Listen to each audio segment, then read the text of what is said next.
तो क्या अब ये सवाल उत्पन्न होता है कि मसीही लोग, विश्वासी मसीही लोग जो हैं, क्या इस त्योहार को सेलिब्रेट कर सकते हैं? जिस त्योहार की जड़ें शैतान के साथ जुड़ी हुई हैं, दुष्ट आत्माओं के साथ, पैगन वर्ल्ड के साथ, ब्लैक मैजिक के साथ जिसकी जड़ें जुड़ी हुई हैं, क्या उस त्योहार को मसीही लोग मना सकते हैं? उसका उत्तर है कि यदि आप वास्तव में शैतानवाद से बिलोंग करते हैं तो आप सरलता से इस पर्व को मना सकते हैं, लेकिन यदि आप यीशु मसीह के लहू से धुले हुए हैं, यदि आप परमेश्वर के संतान हैं, तो आप कभी भी एक ऐसे पर्व को जो परमेश्वर को चिढ़ाने के लिए मनाया जाता है, इस पर्व को आप कभी भी नहीं मना सकते। लेकिन आज क्या हो रहा है? आज अमेरिका में, यूरोप में तो ये पर्व पहले से ही मनाया जाता रहा, लेकिन आज ये पर्व भारत के अंदर भी आ गया है।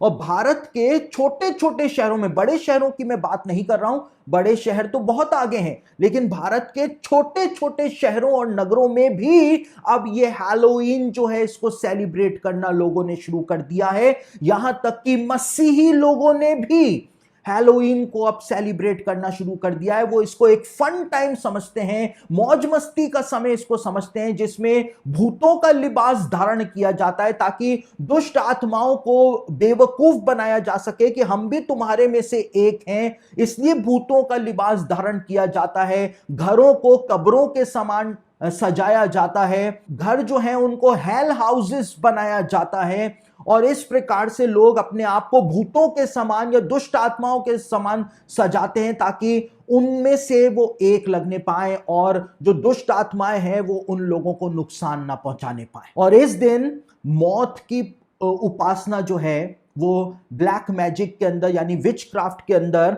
और शैतानवाद के अंदर की जाती है। कि अपने सेवकाई के अनुभव के अंदर मैंने इस बात को देखा है कि जो मसीही लोग हैलोवीन को सेलिब्रेट करते हैं, हैलोवीन के अंदर लिप्त रहते हैं, उनके घरों में, उनके परिवारों में सडन डेथ होने की प्रोसेस जो है वो शुरू हो जाता है। परिवार के जो जन हैं वो सडन डेथ से मरना शुरू हो जाते हैं। मैंने अपने अनुभव में इस बात को देखा है। और क्यों मरने शुरू हो जाते हैं? क्योंकि हैलोवीन जो है वो मृत्यु का त्योहार माना जाता है, मृत्यु को उस दिन पूजा जाता है, यानी मृत्यु को इनवाइट किया जाता है, और इसीलिए सडन डेथ का प्रोसेस उनके परिवारों में शुरू हो जाता है। इस भयावह रात के दिन हमको इस त्योहार को सेलिब्रेट नहीं करना है, लेकिन हमको यीशु मसीह के नाम की सामर्थ्य से इस दिन जो भी दुष्ट आत्माओं की शक्तियां प्रबल होती हैं, उनकी शक्तियों को हमको यीशु के नाम से ब्रेक करना है ताकि लोग स्वतंत्र हो सकें और शैतान के काम नष्ट हो सके।